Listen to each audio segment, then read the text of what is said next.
From 1,500 miles away, it's not easy for protesters to make their voices heard above the bombs and gunfire in Ukraine. But these people, among them actors, writers and artists, are focusing mostly on putting pressure on political leaders here.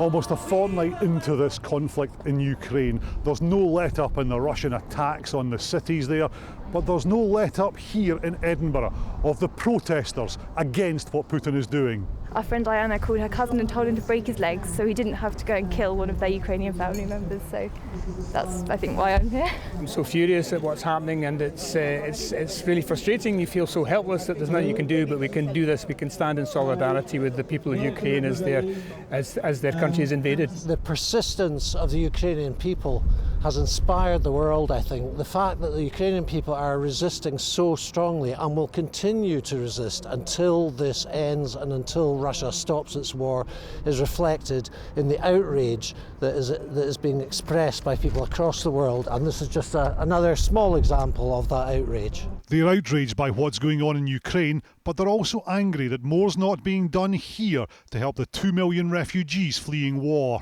I think the UK should just open up its doors, simple as that. Waive the visas, it's what Europe's done. Call particularly close to my heart is visas for refugees coming from Ukraine, because it's pitiable what we've done so far. The calls from the streets echoed at Prime Minister's questions. I don't think the Prime Minister understands the scale of the challenge or the urgency.